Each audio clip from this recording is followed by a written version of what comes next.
کہ وہ سماج سے اس معاملے کے اندر بغاوت کریں.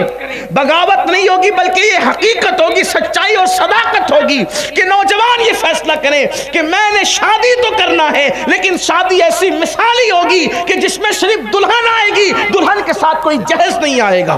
حال ہی میں ایک بچی کی کلپ چل رہی ہے, رلا دینے والی کلپ ہے. مسلمانوں کو تو چلو بھر پانی میں ڈوب کر مر جانا چاہیے ایسے موقع پر کہ لوگ آج ہمیں بتا رہے ہیں کہ دیکھو یہ مسلمانوں کا حال ہے کہ جہیز کے مطالبے نے ایک بچی کی جان لے لی اور وہ انتقال کر گئی. یہ تو ایک کلپ ہے جو وائرل ہوئی ہے. اس طرح کی کتنی بچیاں ہیں جو جہیز کے نام پر جو ہے اپنی جانوں کو قربان کر دیتی, جن کے گھر اجڑ جاتے ہیں, جن کی زندگیاں اجڑ جاتی, جن کی زندگیاں تباہ ہو جاتی ہیں. میری مائیں اور بہنیں اگر یہاں پر موجود ہیں تو میں اپنی گفتگو کو آگے بڑھانے سے پہلے اگر بات جہیز کی نکلے تو عرض کروں گا کہ لوگ یہاں دین کو جو ہے وہ معاذ اللہ گویا کہ یوز کرتے ہیں. جو چیز ان کو ہضم ہونی ہے ان کے مفاد کی ہے, اس وقت ان کو دین یاد آتا ہے.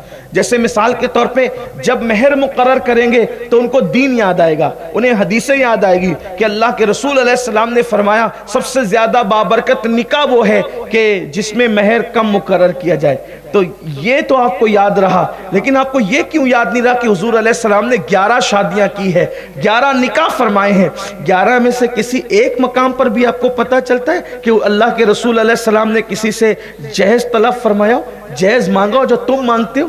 اللہ کے حبیب علیہ السلام نے تو اپنی زمین پر گرا ہوا کوڑا بھی جو جانوروں کو ڈرانے کے لیے اٹھا کر کے انہیں تنبیہ کی جاتی ہے یا جانوروں کو مارا جاتا ہے, اسے کوڑا کہتے ہیں.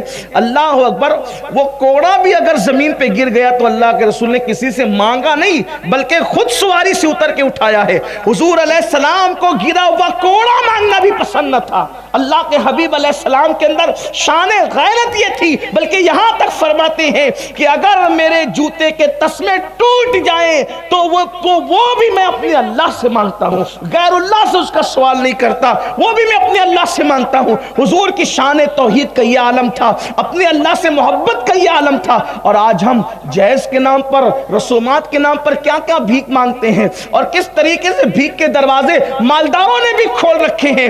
یاد رکھنا اور اچھی طرح یاد رکھنا مسلمانوں, اور پھر اگر وہ جہیز نہ لائے تو اسے تانے دیے جاتے ہیں اور یہاں تک کہ طلاق کی نوبت آ جاتی ہے. معاذ اللہ کیفیت یہاں تک پہنچتی ہے کہ اس کی زندگی سے کھلواڑ کر کے اس کو طلاق دے دی جاتی ہے.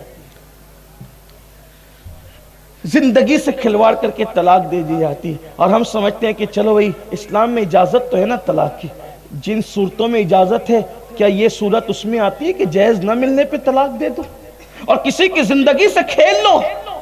میری قوم کے وہ جوان جو اللہ کے نبی صلی اللہ علیہ وسلم کے نام پہ جان قربان کرنے کی باتیں کرتے ہیں, میری ان سے گزارش ہے کہ وہ سماج سے اس معاملے کے اندر بغاوت کریں. بغاوت نہیں ہوگی بلکہ یہ حقیقت ہوگی, سچائی اور صداقت ہوگی کہ نوجوان یہ فیصلہ کریں کہ میں نے شادی تو کرنا ہے, لیکن شادی ایسی مثالی ہوگی کہ جس میں صرف دلہن آئے گی, دلہن کے ساتھ کوئی جہیز نہیں آئے گا. ہمیں یہ فیصلہ کرنا ہے, اس لیے کہ انقلاب جوانوں سے آتا ہے, تبدیلی جوانوں سے آتی ہے.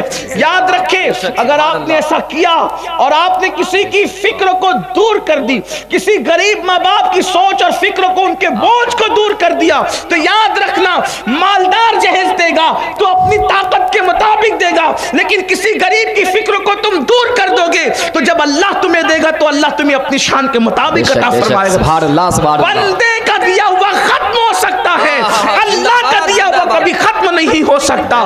تو اللہ آپ کو اپنی شان کے مطابق عطا فرمائے گا. تو عرض یہ کر رہا تھا کہ لوگ زندگیوں سے کھیلتے ہیں, بیچ میں طلاق دے دیتے, بیچ میں جہیز کی وجہ سے, کسی اور چھوٹی چیز کی وجہ سے, اللہ اکبر, زندگی سے کھیل جاتے. کسی لڑکی کی کسی عورت کی زندگی سے کھیلنے کا کیا عذاب ہے یہ تو ابھی نہیں پڑھتا آپ کے سامنے. ایک حدیث صرف سن لے, دل پہ ایمان والے دل پہ ہاتھ رکھ کر, کسی کی زندگی سے کھیلنا کتنا بڑا جرم ہے. عورت تو عورت ہے, لڑکی تو لڑکی ہے, بہت بڑی ہے اس کی عزت, اس کی آبرو, اس کی زندگی. اگر تم نے کسی چڑیا سے بھی کھیلا نا, چڑیا کی زندگی سے, چڑیا کی زندگی سے, چڑیا کتنی ہوتی, چھٹاک بھر کی ہوتی, اس کا انجام کیا ہے. لیکن یہ حدیث پڑھنے سے پہلے ایک اور طرف اشارہ کرتا ہوں. آج کل کچھ لڑکے لڑکیوں کی زندگی سے اس طرح بھی کھیلتے ہیں کہ اس سے ناجائز تعلقات قائم کر لیتے ہیں، شادی کا لالچ دے کر، زندگی بھر نبھانے کا لالچ دے کر، پھر زنا کر کے بدکاری کر کے اس کی آبرو سے کھیل کر پھر اسے چھوڑ دیتے ہیں۔ نہ وہ دین کی رہتی ہے نہ وہ دنیا کی رہتی ہے۔ یہاں میں قوم کی بیٹیوں سے بھی کہتا ہوں کہ آپ کی عزت اور آبرو اتنی سستی نہیں ہے کہ شادی کے وعدے پر آپ کسی کے ساتھ اپنا سب کچھ گنوا بیٹھے۔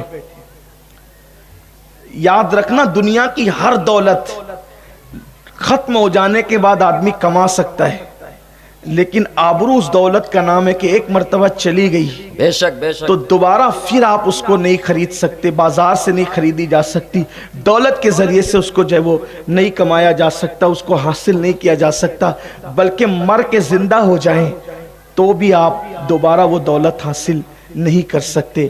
اس لیے قوم کی بیٹیوں سے کہتا ہوں کہ غربت کی چکی میں پسنا تو غربت سے خوف کھا کر، کسی کی دولت پر للچا کر کبھی اپنی آبرو کا سودا مت کر۔